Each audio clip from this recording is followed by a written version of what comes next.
Hello everyone, তোমরা সবাই কেমন আছো? আশা করি তোমরা সবাই ভালো আছো আর আমিও খুব ভালো আছি।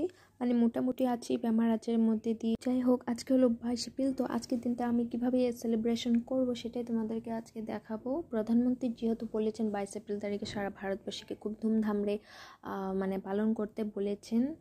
আর সন্ধ্যার সময় প্রদীপ জ্বালিয়ে দিওয়ালি সেলিব্রেশন করতে বলেছেন। তো তার জন্য আমিও একটু আলপনা দিয়ে দিয়েছিলাম।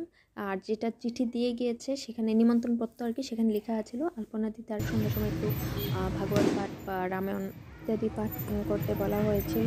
যাই হোক, আমার আলপনা আঁকার পরে শেষে গিয়ে রাস্তায় এসে দেখি বিশাল র্যালি যাচ্ছিলো, একদম পুরো হুলস্থুল, মানে জয় শ্রীরাম এরকম শ্লোক দিয়ে। তো খুব ভালো লাগছিলো, সেটা আমি ভিডিও করে রেখেছিলাম।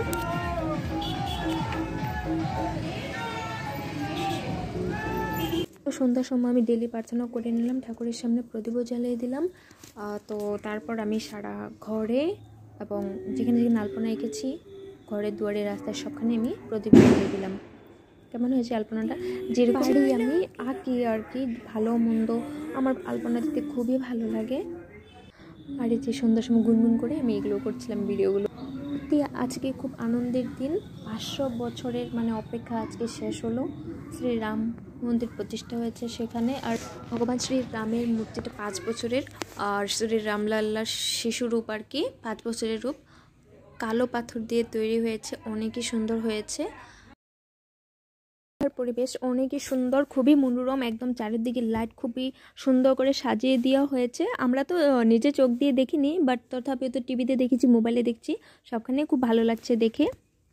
অযোধ্যাতে যেতে কিন্তু সৌভাগ্যর দরকার হয়, কোনো একটা তীর্থস্থানে যাওয়ার জন্য সৌভাগ্যর দরকার হয়। যে কেউ যেতে পারে না, ইচ্ছে করলেই যাওয়া যায় না, কোনো না কোনো অসুবিধা এসে পড়ে, বাধা এসে পড়ে।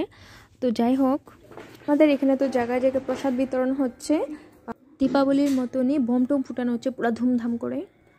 তারপর আমি এভাবে সেলফি তুলে কিছু খেয়ে নিলাম। মানে সন্ধ্যার সময় পিঠা চাল করেছিল, অনেক টেস্টিও ছিল সেটা।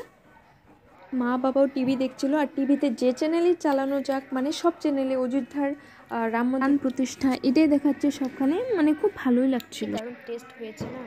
আমার কিন্তু পিঠার থেকে এগুলো খেতে বেশ ভালো, মানে দুধ দিয়ে জাল করে সেটা পিঠাগুলো খুবই টেস্টি হয় খেতে। তো বাস তারপর আর কি খেয়ে দিয়ে ঘুমিয়ে গেলাম। Thank you for watching. জয় শ্রীরাম।